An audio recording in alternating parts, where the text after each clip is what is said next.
All right, ladies and gentlemen, we're back on my block podcast. Packers lost to the Giants. Can you believe the Packers lost to that Giants football team? I'm your host, Mike Wahle. You can find me at MikeWahl68 on Twitter, or X as they call it now. Process to Perform on Instagram. Our show's sponsored on the Believe platform. You can find it anywhere you get your podcast, the audio version. If you want to watch the video portion of this and check out all the highlights and clips that we get out there, check that on the Process to Perform channel on YouTube. And our show is sponsored, as always, by Bet Online. All the major sports are in action this week with college football playoffs ready to kick off. Bet Online is the #1 destination for all your sports wagering info, including news for pro football, the NBA, upcoming fights, and National Hockey League games this season. So head to the website today to get into the action and see all the updated odds for the week. Remember to use the promo code BELIEVE, that's BLEAV, to receive your 50% welcome bonus on your first deposit. Bet Online, where the game starts. Sloppy play. That's the theme it is, just sloppy play, sloppy coaching, sloppy execution. It just dooms the Packers. So you lose 24-22 on a last-second field goal. And there's so many times you're on a third-string against a third-string quarterback who's, parents put out like veal cutlets or something in the parking lot, which looked amazing, by the way. But it's difficult when you're playing against a third-string quarterback in the National Football League. They don't have 32 good quarterbacks, and we're playing against a third-stringer. And he looks like Johnny Football. It's absolutely ridiculous. The kid played really, really well. No turnovers. Ran all over us. And that's what I'm going to get into. It's a little bit, there's fits and there's everything, but there's also some scheme stuff, or at least the way that things are being taught, or the way that it looks like it's being taught on film, that is a problem. Packers give up over 200 yards on the ground again this season. But really the two main themes of the day, number one, offense was just so far below standard. And Jordan Love, the numbers 25 for 39, 218 yards, touchdown, interception, fumble lost. It just wasn't crisp. And the footwork is an issue. When you watch some of these throws, footwork really shows up, like why the ball's not getting whipped around. Like this, you do not have a Brett Favre arm, an Aaron Rodgers arm. And I think what we make the mistake of doing a lot of times is saying, this guy can throw it over the yard, like, a la Jeff George or one of these fellas.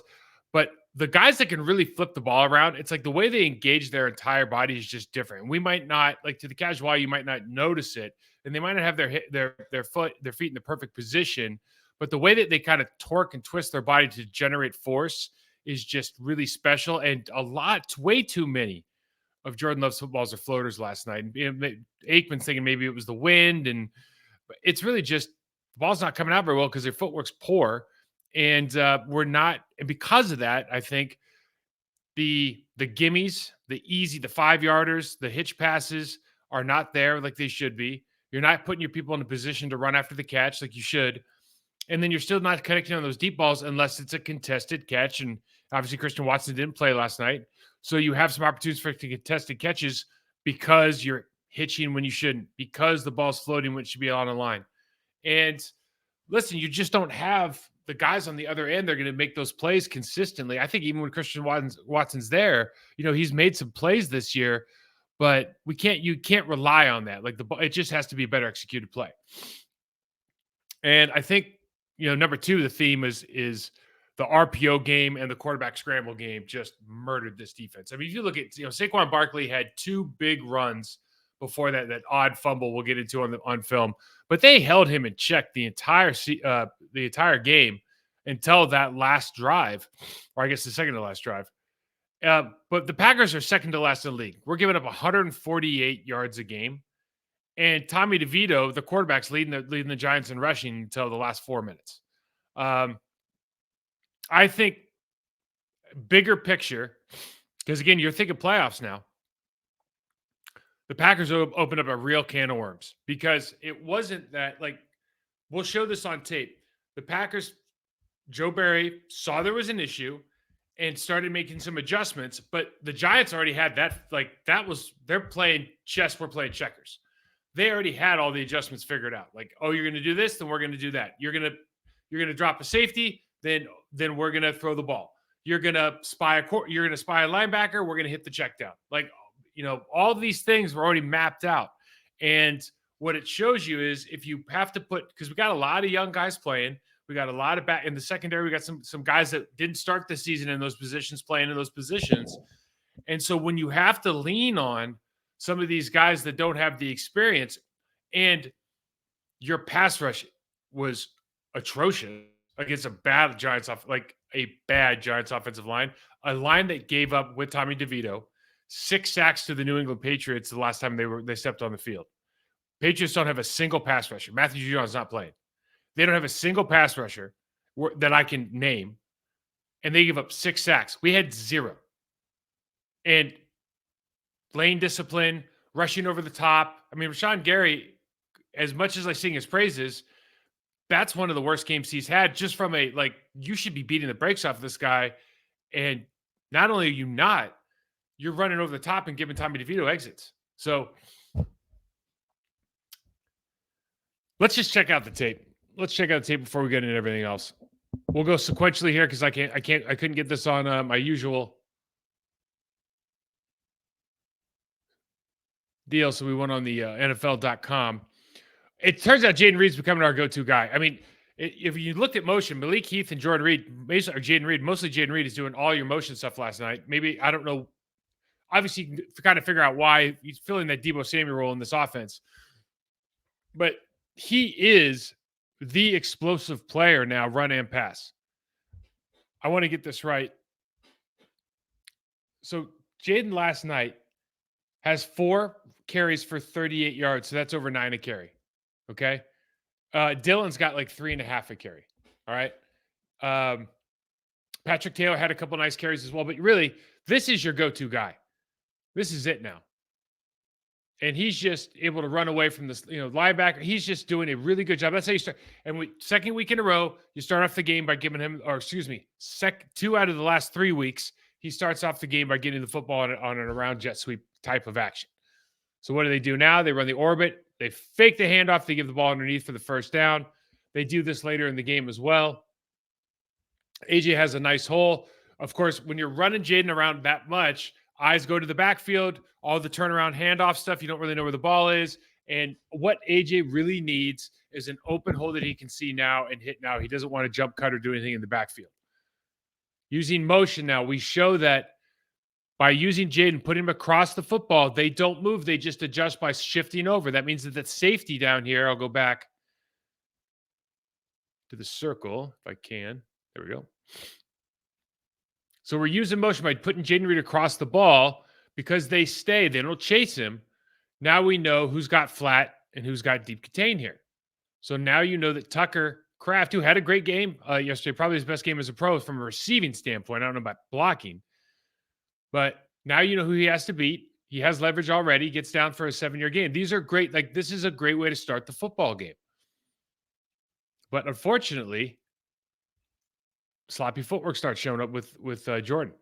And so this is a very easy, just catch the ball, put him in a position to be successful. But you look here and you're running the wrong direction. Like this, there's no reason to run away from the line of scrimmage and throw this football. And this is the thing about this is the highest level, right? The National Football League is the highest level of football played in the world. Okay. And Jordan Love is one of the top 20-ish quarterbacks in the National Football League. And the Green Bay Packers are a storied franchise that have had an incredible amount of success. This stuff is either being condoned or tolerated, or we're in practice every day. I remember watching Russell Wilson in Seattle doing a wet ball drill, doing the exact same thing that Jordan's doing now, taking a snap, but he's flipping his hips with his feet in the ground and throwing the ball to the guy, right? They're doing a wet ball drill. Everything's got to be perfect. And like you guys know, I'm not a Russell Wilson fan, but the way you go about your business matters. This is ridiculous. I know it doesn't seem like a big deal or a big play, but it's the mentality and the mindset of thinking like, oh, it's okay because I'm talented. I don't need to work on the fundamentals. This loses you football games, as we saw last night.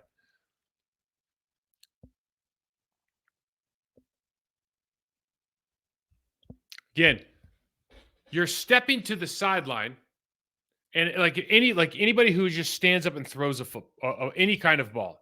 If I want to throw the ball straight, you point your feet to where you want to throw. You flip your hips around. If you want to open up a little bit and have it more of an open stance, it's one thing. But if you're throwing your entire body towards the sideline, and this is the hardest throw for a quarterback, right? If an out route, not a 5-yard, but probably a 15-yard out away across your body. So you really have to, give the route or the pass its respect by putting your feet in the ground and stepping through this. And when you flip your hips all the way around to the sideline, you push the ball past the receiver.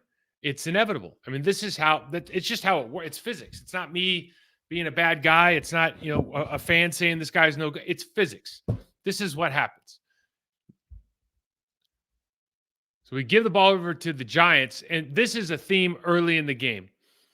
They wanted to mess around with the backside, and were we going to crash Rashawn and have Devontae come underneath, or we're going to have Devontae crash the B gap and have Rashawn play, come over the top and play down the line of scrimmage.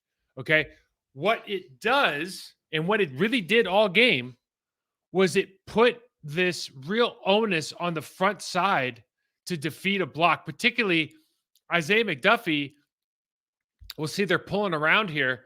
And this isn't a play that Isaiah McDuffie is going to win. I mean, you got a 300-pound guard coming in around the corner. You need to have somebody playing over the top here. You've essentially allowed Andrew Thomas, who's their best player on the offensive line, to double team the 3 technique with a guard, and he doesn't have to rise up to anybody. In other words, if we were running this properly, they would have to rise up and block Devondre Campbell. They don't have to block anybody here. Darnell Savage, you see coming down into the box, but he's starting from 10 yards. So this is one of those things where it sounds good, and if you beat them across their face on the backside and you make this play in the backfield, it looks great. But way too many times last night, we're running something that's not paying off. So first down on his first carry. Now, watching the game last night, early on especially, I just talk about an attitude that you want on the football game, on the field with this team at all times. So Isaiah McDuffie's not the biggest guy in the world, but this is how so this guy's blocking him. This is how you finish people in football. You just throw them on the ground. Simple. That's football. You throw them on the ground. You don't stand over them. You don't talk. You just throw them on the ground and you move on. But you don't let them get their hands on you without consequences. And that's why I'm always people are, you're a big fan of Isaiah. You're damn right. Because he plays with an attitude. And I think you need more of that. And I don't, if it's the Packers, if the Panthers, any team I played for, any team I'm watching, I look for those guys. Ex-players look for those guys. Okay, so we're rushing 5, right? And this is kind of another theme of the night. We're rushing 5 now. I think Devontae Wyatt's getting held here, or he's getting his arm held. But they allow him to break contain. And it looks like we have him in an advantageous position again. I think Devontae Wyatt's getting held here, if it's just me. But they break contain here. And this is the first of many situations where DeVito on the run, gets positive yards and does something good for the New York Football Giants last night. Now, first short yardage, real big play of the game for them. What happens? They pitch it outside, and McDuffie just shoots through because the guy plays with attitude. Justin Pugh's trying to get him on a reach. He just runs right through it, playing on their side of the line of scrimmage, making plays on the football. It's exactly how you do it. You give the ball back. Now we're talking about the New York Football Giants, who are bottom 5 in the league in giving up yards per game. I know I have it here somewhere. Let me get it right. They give 135 yards per game, good for 29th in the league. And Dexter Lawrence, who's by far their best player, maybe on the entire football team, is coming off a hamstring. So he's not 100%. But right here, John Runyon Jr.,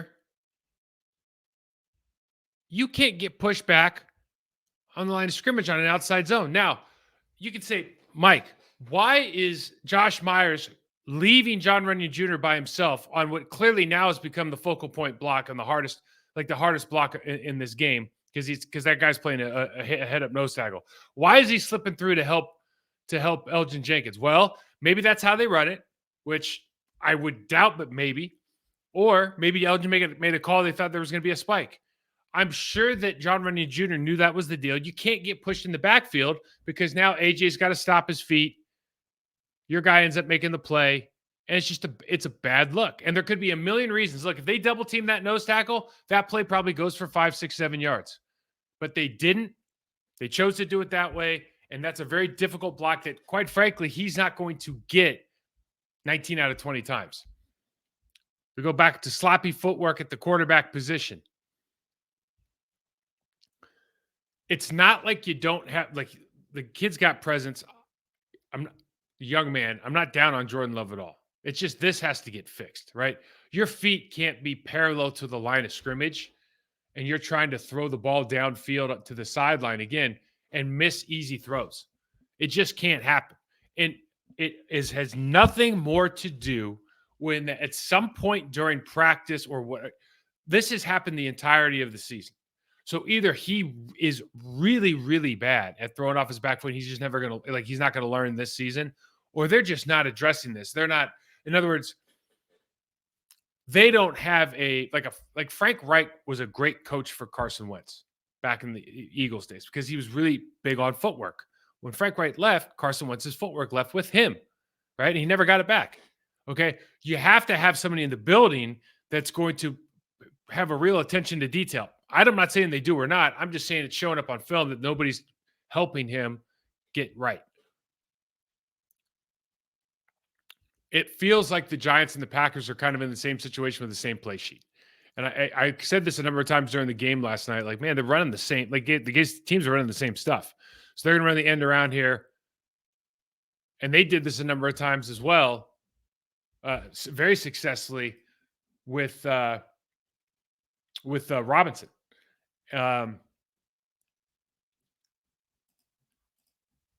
Maybe not as much as Reed, but they're keeping that, like, it becomes a viable part of the running game, I guess is the point.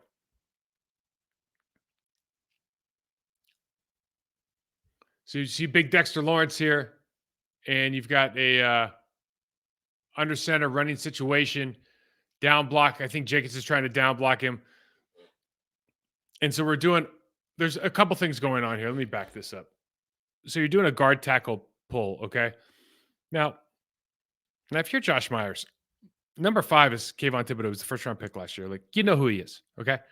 So there's no reason to act like, and he's over, like, he's in the B gap. He's standing up over, he's either over the tackle or on the B gap, but he's clearly going to follow these guys at this point, right? So it's not like you should just let him go and bypass him.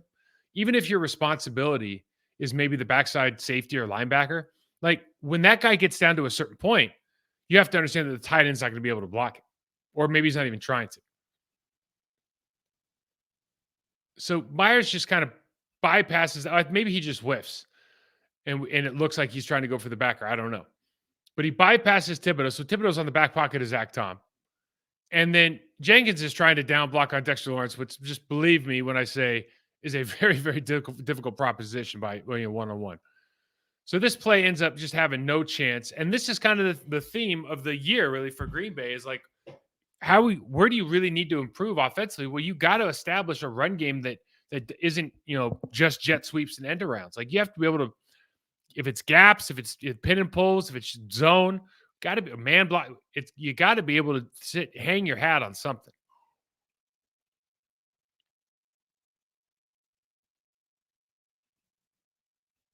So this is an interesting play. So it's 3rd and 5 or 3rd and 4. So they get 4th and 1. And there was a number of plays last night that actually went Green Bay's way. But this never has to happen. I'll show you right here, okay? Details. This play doesn't ever have to happen. The receiver does a really good job of getting to the first down marker, and he's running down, like, as he should. He's holding, it's what you just call holding your line. In other words, you're not going to come back to the quarterback, back to the line of scrimmage. But Jordan's going to throw the ball to lead him so he doesn't feel like if he doesn't come back to the line of scrimmage, this ball's going to fall short. Jordan leads him back to the line of scrimmage, and so now he has to catch the ball here. And so this whole reach, so is he inbounds? Is he out of bounds? I was shocked that they got this call. It was a great heads up play by him, but play never needs to happen. You're running down the line. The job of the quarterback is to lead you in the proper direction so you don't have to come back. In other words, if he leads him in front of his body, he'll never come back to the line of scrimmage. Easy first down. There's no controversy in this play whatsoever.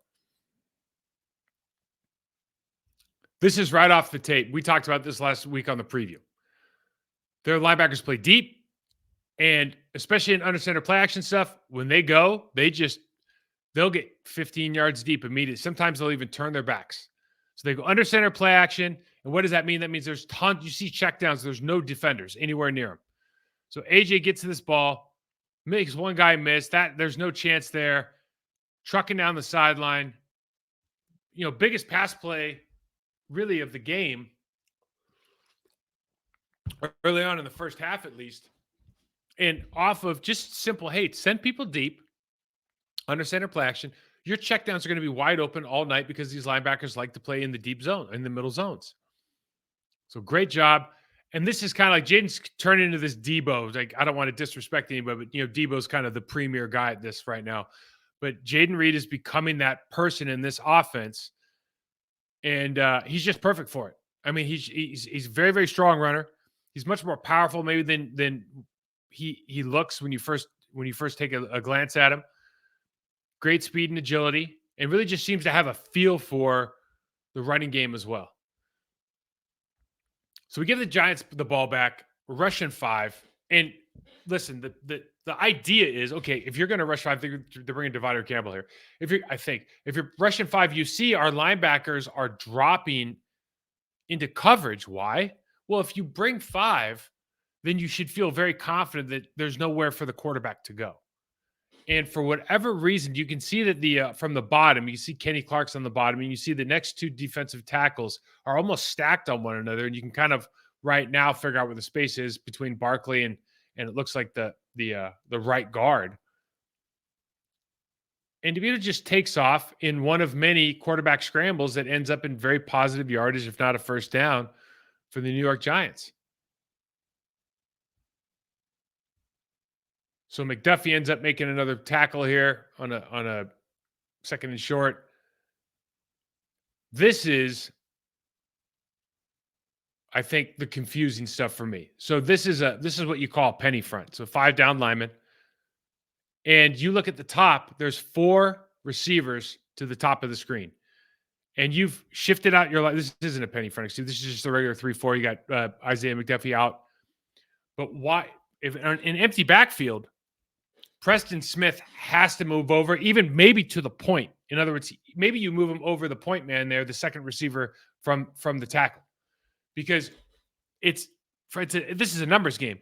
If Saquon Barkley, who's split all the way out, catches this football, you have 3 blockers and 2 defenders within 10 yards.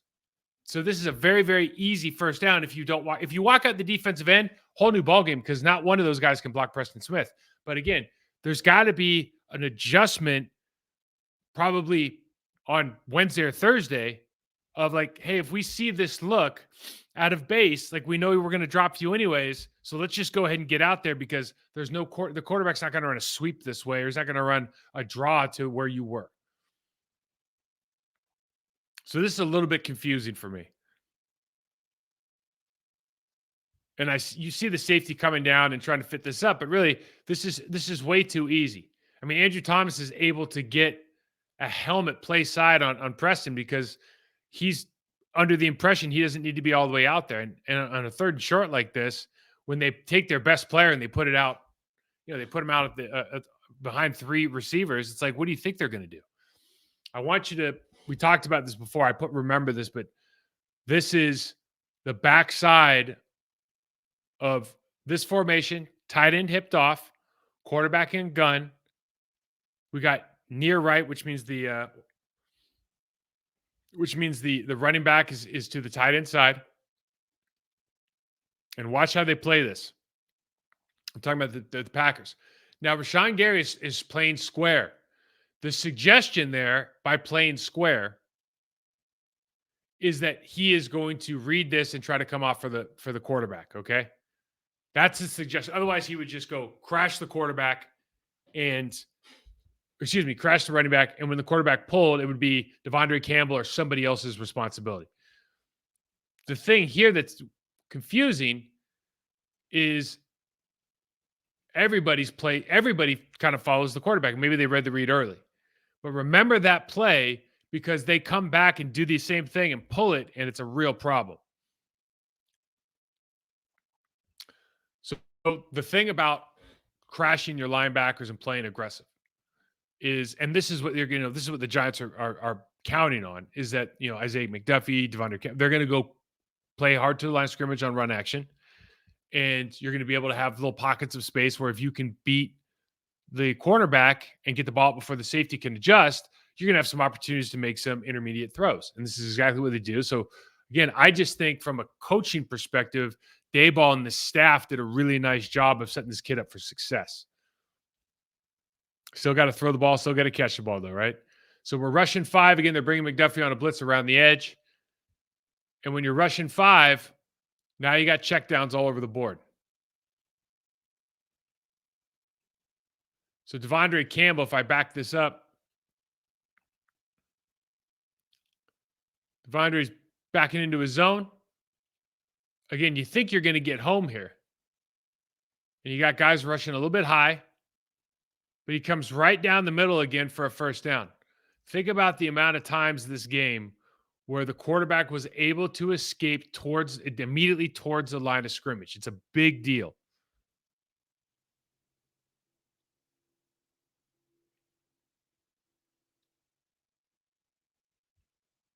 Now, this play, you're running a new formation. 17's in the backfield.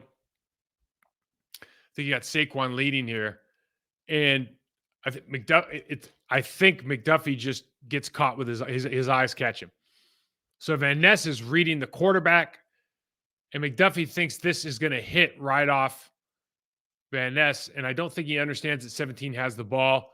He misses this opportunity here because we do have outside. They forced him back vertical. I'm talking about 17 now, the carrier. And McDuffie's just out of position. They get a huge run down to the 5-yard line. And this play, we should all know what this play looks like. This is the first time we saw this was Trent Williams going in motion, coming across and hammering Rashawn Gary in the playoffs. This isn't Big Trent, but now they're going to take advantage of Lucas Van Ness, who really, with an off-the-ball tight end in a 2-point position, he's got to be thinking reset the line of scrimmage here. Like, he should have this guy back at the 9-10-yard line right off the snap because he's that kind of powerful player. I mean, that's your job, right?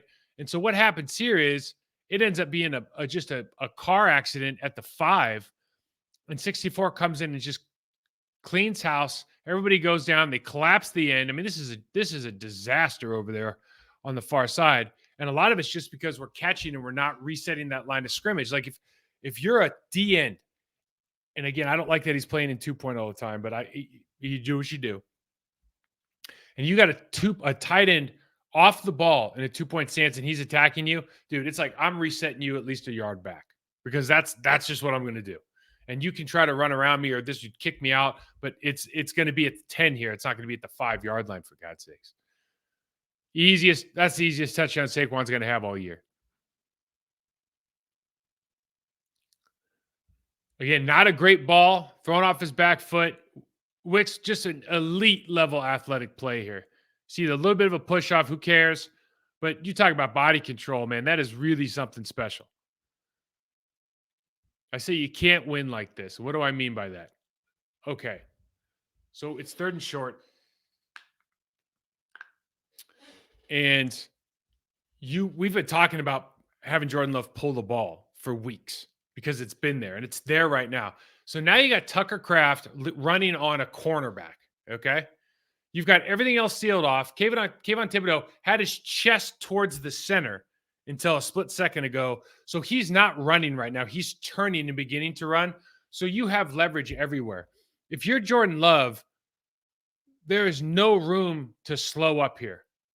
You just got to run. You got to run for the pylon and trust that Tucker Kraft's going to do his job. You can't slow down and try to okey doke Kayvon Thibodeau, who quite frankly is pound for pound a much better athlete than you are. So he gets the strip sack, strip, not sack, but he strips the ball for the fumble.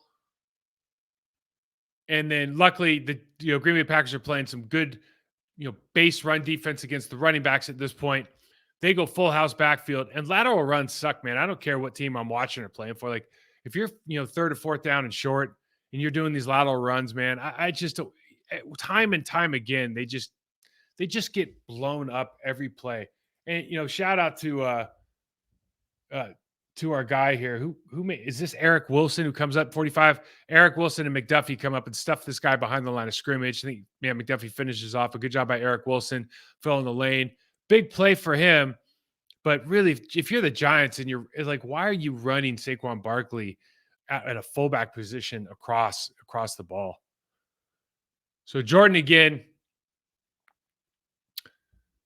and this is the pick, and you got to look the safety off. One, you can see where he's staring, so the safety gets a great break on this ball. But the second thing is, and this comes up again later, you can't always hitch. Sometimes you got to let the ball go. And if you're gonna hitch, then the ball's got to be really, like, you're hitching because you're loading up, right? So hitching is a timing thing on some routes, right? But if that's the case, like if you're taking a hitch to time it, then this ball's got to be out perfectly. If it's 1, 2, 3, 4, 5, plant and throw, quarterback practices all of this stuff. But the hitch feels natural, more natural to a lot of people because they get to kind of gather and load up, right? They don't have to just change direction and flip their hips. So if you're going to hitch, so this ball's got to be so much better than this from a timing standpoint and just even from a distance standpoint. He underthrows this pass. It's just kind of a wobbler. I mean, that ball's either incomplete or picked. Like it's not a good throw, and that's the kind of thing where with the deep ball, he's shown that he has the arm strength, but for whatever reason, it's almost like if my kids play soccer, and sometimes if you're not shooting well, you'll start aiming the ball instead of shooting the ball. You'll start aiming the ball and maybe not giving it all you got instead of just letting it rip and see what happens. And at this level, you got to trust your footwork. You got to trust your eyes, trust your guys, and you got to let it rip and see what happens. Like he did in the back of the end zone with Christian Watson, not once but twice last week, but really on the special pass over to the right where he threw a kind of back shoulder on the over. Consistency is king in this game. Another situation, they go 4 and out. We're talking about the Giants now. You got to take the gimmies here, right? This is easy money pass. Easy money pass. And why do we not get the gimme?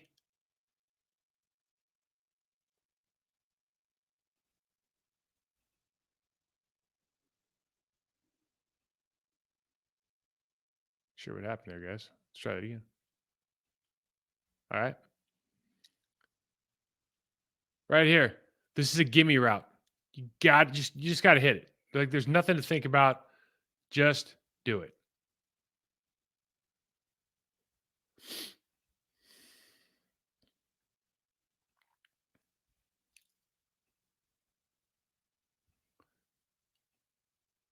Have a little technical error here. There we go. We're back.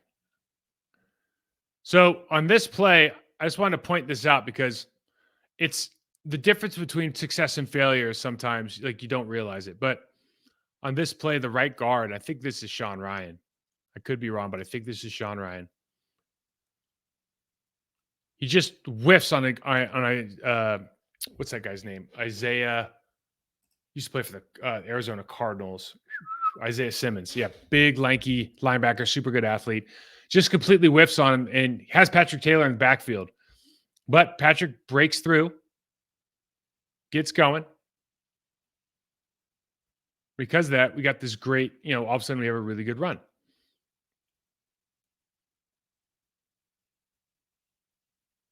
Now, Patrick, I think this is the next play.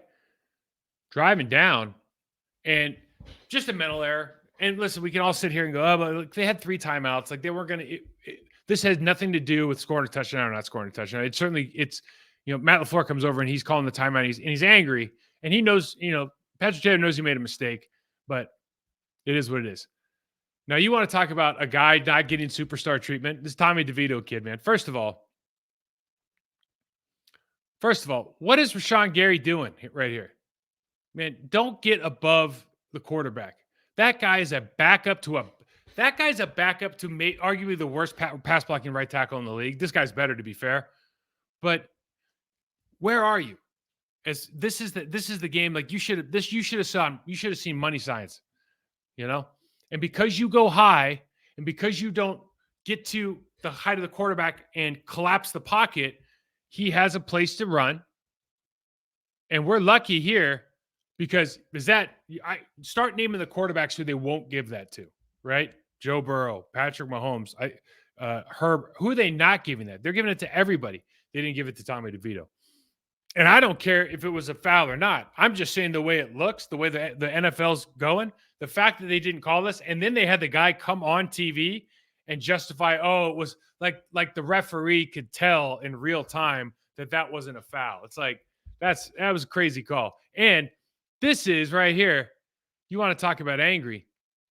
This is like me when a guy does curls at the gym in the squat rack, man. This is Brian Dayball's over there just saying, what the, angry. So they punt the ball away, and it turns out to be a blessing because Keyshawn Nixon has one of the few mistakes he ever makes back there. And the mistake wasn't dropping it. Sometimes you just had happens. The mistake was trying to get up. Man, sometimes you can't make chicken salad out of chicken shit. If you screw up, eat it, sit on the ground, don't make it worse. Luckily here, the Packers do a great job on defense, hold these guys, and we get the ball back. And Jaden Reed, once again, given an opportunity. Now, big man rolling. We got right there. Look at this. We got Jenkins downfield. We got Big Myers downfield. I know Runyon was here somewhere. Runyon's right here on Thibodeau. No, is that Tucker? That's Runyon. That's not Runyon. He's too athletic for Runyon. Yep, that's Tucker Kraft. Look at Josh Myers. What a beautiful man. Look at that stride.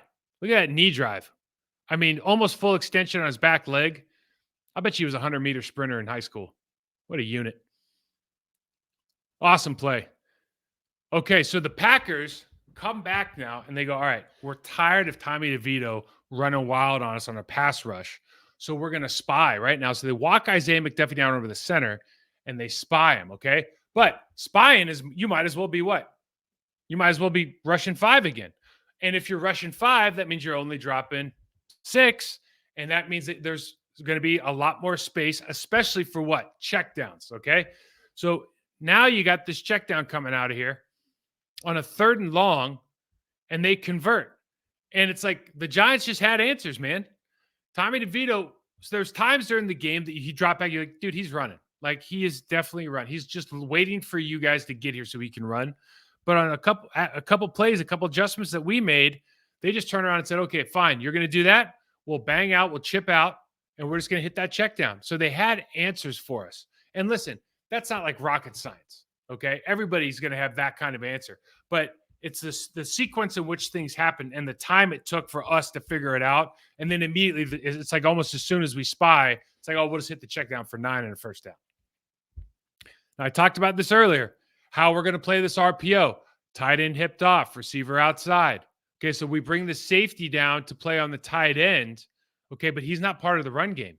He's only part of the run game if what? If they do a quick toss this way, or if they were going to run some sort of like stutter play to the weak side here, where they're pulling that tight end and they're pulling that guard. Both plays they have, but against the RPO, when they're releasing the tight end to the bottom of the screen to get an extra block on the corner, now that safety's out of the play. So how are you going to run this if you're Devondre Campbell and Rashawn Gary? You see the same thing here. Devondre's gone. Devondre has decided that he is going play side come hell or high water. You see a wave of blue jerseys going that way. If Rashawn Gary doesn't come down here because of where Campbell is, dude, this ball is gone out the backside of all those blue jerseys. In other words, if Rashawn Gary just stays with the quarterback here, the running back gets to run the football. And there is nobody even looking at him except for 37 down at the 44-yard line down at the bottom of the screen. Right? We got Owens looking at the tight end. Those guys up top aren't catching anybody. Like, you are in real trouble. So the problem here is you got a numbers issue and you haven't addressed it. And this could open up a can of worms next week. Baker Mayfield isn't really known for his RPO game, but I'll tell you what, he'll probably give it a shot this week. You see that. And this is when you know it's going to be that kind of night. TJ Slayton just couldn't jump the count any better. Right? Everything you want runs into the, but it's like, how do you miss this tackle for loss?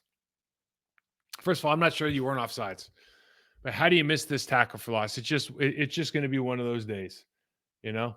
Sometimes it's like Ron White used to say, sometimes he'll put peanut butter in his bulldog's jowls just to wake up him.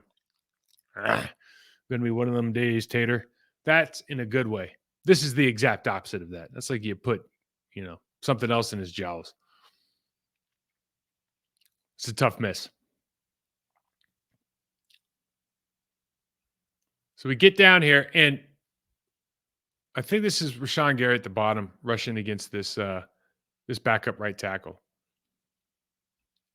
Doesn't get a great get off. So he tries to go inside here to get underneath, and he does.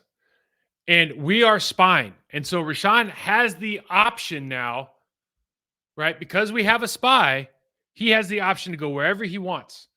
So even though Tommy DeVito can exit here, we do have a spy. We have Devondre Campbell sitting on him. And now it's like, okay, you're not going anywhere. I'm going to get you beyond the line of scrimmage. Again, the downside of all of this is you've taken a man out of coverage. And whether you're playing man back here, you're playing 22. I did not look at the coverage on this. Obviously, it's man on this side. You're missing like that underneath zone player potentially. That makes this hard. This is a great throw and catch. You're not going to, I'm just trying to tell you guys the issues with a quarterback being able to scramble on a 4-man pass rush. Great throw and catch, though, quite frankly. Now we circle they circled Rasheed Walker and John Rennie Jr. here, but let's just be real clear about what happened. Okay. When we look at this, it's going to be that kind of night. Josh Myers is going to literally trip John Runyon Jr. as he's trying to block 360, 70, 80-pound Dexter Lawrence. And the running, I think that's Patrick Taylor, is literally stepping on Rasheed Walker's foot as the defensive end is going to do that's Al-Jawari, is trying to do a left arm pull through arm over for a sack. Okay. Like, this stuff happens in football. This is not because John Runyon Jr. is not any good. This isn't because they shouldn't have taken Josh out and put him in. This is because they got stepped on and tripped. And it just sucks, but this is the life of an offensive lineman. You see that John Runyon Jr. is smart, though. He pops up as fast as possible. Now, later in the game, down on the 30, I think this is a third down and something or other. Kind of a critical play in the game, 13-13, fourth quarter. Jordan Love checks this call at the line of scrimmage, and he gives a hand signal out to the receiver up on the top of the screen. And the signal is, I'm throwing the ball to you, run a go. Okay. I'm going to try to hold the safety, run a go. We have zone coverage down beneath. I feel good about what I have out of the backfield, but I'm throwing this football. Okay. So you're throwing it. I knew that he was throwing it. Anybody who watches film knew he was throwing it. Now the receiver's got to do a good job of pressing the sideline with a corner that's opening up to the safety, and then getting space so that Jordan's got somewhere to throw. But Jordan's on the 40. The ball has to be gone now. Okay? Get rid of this football, and he underthrows it again. Like, in other words, I'll play this in real time.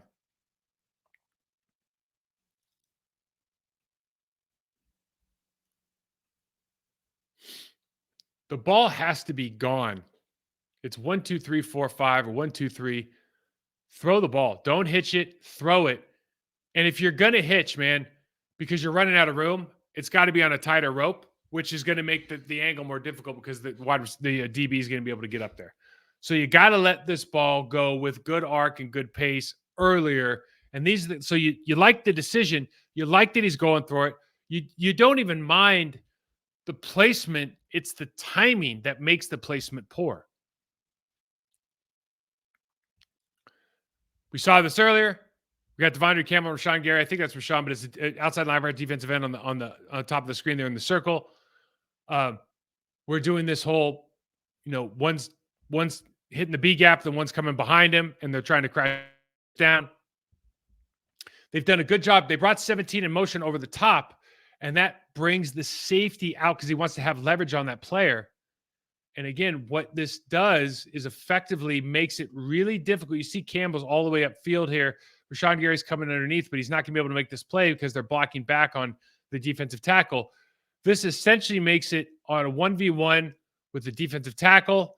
And then because McDuffie is trying to figure out what gap to go to, he ends up getting tangled up with the center. And the only player to make the play is the guy who has tried to get leverage on 17. So the safety misses this right here. I think is that Nixon? I believe that's Nixon. And so we got really Saquon's first big run of the night. And then this is just fundamentals. This is Owens. Listen, this can't happen. Right in the hole. And I know this, like, the guy's got he's got thunder thighs. He runs a 4.3. He's amazing. He squats 800 pounds. But it's your job, man. It's why it's how you get paid. Can't miss in the hole. And this is one of the more bizarre things I've ever seen because all of this is a fat man slow fall. If any of you are portly, or know a friend that's fat or portly, I was once fat or portly, and I know very well that this right there, he's falling. He's still falling. They thought he's just doing a fat man fall. That's what fat men fall like. You fall kind of over time because if you fall all at once, it hurts, man. You're too big. So you fall over time. Saquon Barkley's just doing fat man slow fall here. And it ends up being a turnover. I was shocked that they made this call just because I'm a fat guy or a former fat guy, and I know exactly how fat guys fall, and he just did a fat man fall. You fall over the course of a couple of yards. So we get the ball back, and it, of course, leads to one of the best catches you're going to see all year. Really underrated catch. So first of all, Jaden Reed at the bottom of the screen. Could you be more open? Nope. Couldn't be more open. So he decided to do the hard thing here and throw it to the 5-yard out. But this is what you call a blind hands catch, meaning you should catch this ball with your hands in front of you, and he's catching the ball with his hands behind him. So he doesn't really see this catch as well as he'd want to. This is an incredible catch by him. Call that blind hands. It is beautiful. What a play. Now, they got to go for 2 to make this a 3-point game. And this is just a really tough block for Elgton Jenkins. And I don't know if he's allowed to maybe pull around on this or whatnot, but they're running the toss crack over here. And I think they're going to pull the center. But man, this is just, I've been here as a left guard. Like, this is such a tough one to just try to get out on here. And he just can't quite get outside leverage on that linebacker. And it's not like, it's just a really, really hard play that, like, it's one of those things that might work on paper, but you run that in a critical situation. Maybe he has the green light to pull around. He didn't want to. He thought he could get there, but that's just a really, really hard play. It looks like he had good footwork. It looks like he took a good angle, but sometimes you're just not going to be able to get there on a guy who's already head up on you. So it leads to the Giants get the ball back with time. It's weird because they have the Dolphins score up there, the Titans-Dolphins score. But this is a great play on. This is a great throw and catch. 17 on Nixon really got him at the line of scrimmage. I'm sure everybody saw the replay, but look, this DeVito kid made some plays, man, and he just did. And I got to tell you, I thought he would brick this. You saw this guy. First of all, not the most physical specimen in the world. Not that it matters. You're playing kicker. But he just didn't look very confident. It looked like when he was on the sidelines, like the Giants fans had to like coax him into going onto the field. He just had this. He just had this look about him, like, yeah, maybe I'm not cut out for this. But I'll tell you what, I thought he would brick, and he ended up nailing that. So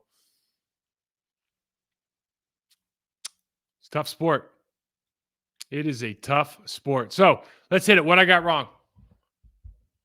What I got wrong. I got a lot of things wrong. Number one, shocked by the lack of pass rush against a bad Giants offensive line. They gave up 6 sacks to the Patriots. I think they were going to get better. DeVito got better. He did a good job of escaping. 0 sacks. He averages 7.1 yards per carry. We didn't even say Kenny Clark's name last night. Really. And, Rashawn Gary gets those two in particular against the matchups that they had. I just thought that they'd really, you knew Preston Smith, and Preston Smith won a couple times, had some pressures, but Andrew Thomas is a really good player. So you're just going like, he's not going to get a ton against Andrew Thomas, especially the way these guys play ball. Like, they're not going to give you a ton of dropbacks, right? But Justin Pugh, he came off the couch. John Smith Jr. He's a rookie. Brent Bradenson. Okay, like, you just think we're gonna get some W's off these guys, and then Tyree Phillips, who I said last week he's playing well, but I didn't think he was going to play that well against our best guy. Number two, the Giants came in 14th in the league in rushing at 115 yards a game, and they went for 209 yards at 6.1 a carry. I thought the Packers played well in the expected runs for the most part until that, the last Saquon run. You played well in the expected runs, but that backside nonsense that they were trying to do with Gary and Devontae Campbell, and then a lot of that maybe for the RPO, but and then the RPO game, the quarterback scrambles, like all the off schedule stuff, the end arounds, like it just makes it really difficult, man. Like, there's so much going on with these offenses now. It's not just I'm going to hand the ball off under center to the running back. There's so much they have to account for. Sometimes it feels like it's easier for me to just bring a wave. Like, you're either going to play it base, let your 3 technique move and rock a little bit, or are you going to bring like Sam Strong safety, like something significant off an edge and force them into the short throw. They're going to take a tackle for loss. Like, otherwise, all this other stuff, it just seems really difficult. I feel like in this modern NFL, and especially with a team like the Packers, if you're not allowing your safeties and linebackers to try to make plays on their side of the line of scrimmage, I think you're just doing yourself a huge disservice. Like, I'd rather take my shot there and make the running back, jump cut or something in the backfield than allowing them to get to the line of scrimmage before they have to make any real decisions. And I just don't think we do a very good job of that, quite frankly. The third thing is, I thought Love and company would get on track. Jaden Reed had a good night running. Certainly. He had 4 for 38 with 9.5 yards per carry. He had eight catches for 27. So obviously not a huge night, but he's getting a lot of touches. He's the motion guy. He's setting up your offense. He's kind of becoming the premier guy with Christian Watson out. But you saw tonight, the footwork is a real issue with Jordan Love. And you see a theme there. And it's like when things go well, like last week, he's throwing dimes all over the field, and talked about on the show, like, a lot of those are bad foot throws. It's going to catch up with you. The last couple of weeks I've been saying it's going to catch up. It's going to catch up. And you don't want to be negative. You're just being realistic. Like, if you don't take care of that, it's a problem. Just because you're playing well doesn't mean it's not a problem.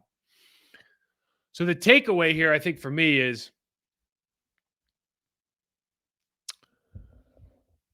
you hope that this is a hiccup. You hope that a final push is coming up. Tampa Bay's up next. I think they're leading their division at like 6 and 7. Like, they're not very good, right? So you got a team that looks very, very beatable. You have lots to play for, but you just cannot accept being 31st in the league in rushing defense. Like that is someone's heads have got to roll. 31st in the league this late in the season, heads got to roll.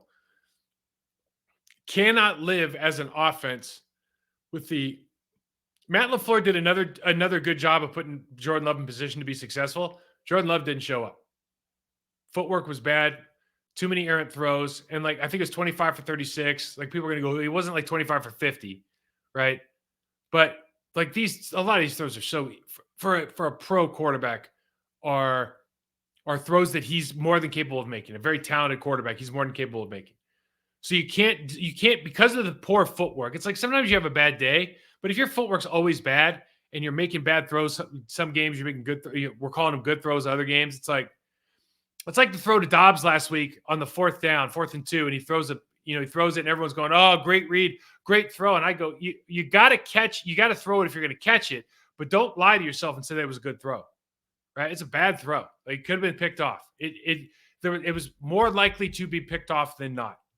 Okay, but it made the play, so you're a hero. But the difference between being a hero one week and a goat the next, or always being really good, is you're really good at the fundamentals, and that's as a team, not just him, but as a team, that's something you got to get better at. And this should have been a huge day for AJ. AJ averaged 3.5 yards per carry again, which I think is up from his 3.1. But with a limited Dexter Lawrence, with the way their linebackers play, without Jaden Reed's numbers, you're at 4 yards a carry this game against a team that averages against them in rushing defense 4.8 yards per carry and 135 yards on the ground, so 29th in the league. So they held you below their averages. And there's no way to win football games. I think we got outcoached this week defensively. Because of all the stuff I showed you. Either you're allowing the rush lanes to happen, or you're coaching it the right way, right? When you decide to spy and the quarterback starts making play, like you still have to have a way for this to work. If you rush 5, you got to get home. If you rush 4 and bring a spy, creep the spy up, maybe get in his face earlier, but still have rush lanes. And the RPO, if the backside game with the linebacker defense isn't working, stop doing it. Like, maybe it was a big deal that you worked on it a bunch. Just don't run it. It doesn't work. Didn't work today. Sorry. If it's an answer for your RPO, because your RPO game is now getting beat, right? Those rules should be clear, and it was evident, at least on one of those, that from a rule standpoint, they made a mistake. So it's just like, you got to clean that stuff up. And again, you hope this was a hiccup. But there are some areas of opportunity, certainly, right? You got to improve your running game. This run defense, just the communication. We talk about it. Identify, communicate, and execute on both sides of the football. We didn't execute in the passing game. We didn't execute on the ground in the running game. I know we averaged over 4 yards a carry, but again, like, I'm always looking like, how are our running backs running? Like, are they getting 5 yards a carry? Because that's what they should be getting. That's what running backs should be getting in 6-man box games in the National Football League. So how do we get better in these areas? How do we communicate better on defense? Are we base fundamental tackling? Are we doing the work that we need to be done there? Those are the things that, like, if I'm part of this team, part of this coach, that keep me up at night. How do I get my safeties in a position where they're like, I'm going to take my shot behind the line of scrimmage, right? I'm going to be in position behind. I'm not going to try to have to tackle Saquon Barkley in the hole, 2-3 yards past the line of scrimmage. I want to get him before he gets ahead of steam, or I want to feel so confident that I can win play side against a left guard that just came off the couch, that I'm going to just make him get boxed in, and I'm not going to allow him to get outside of it. Like, those things just have to be part of the vernacular. That's why I put up attitude with Isaiah McDuffie. He made mistakes, but there's an attitude that guys like that play with that I think really resonates in the locker room. You can't get enough of it. So on to Tampa Bay. I'm going to be doing a show on that in 2 days. I think that'll be a good matchup. So check for that on the Process to Perform channel. Guys, hit the like button, subscribe, and review on this one if you enjoyed it. I'm Mike Wahle. You can hit me on MikeWahle68 on Twitter, Process to Perform on Instagram. Have a great rest of the week. I'll see you Thursday.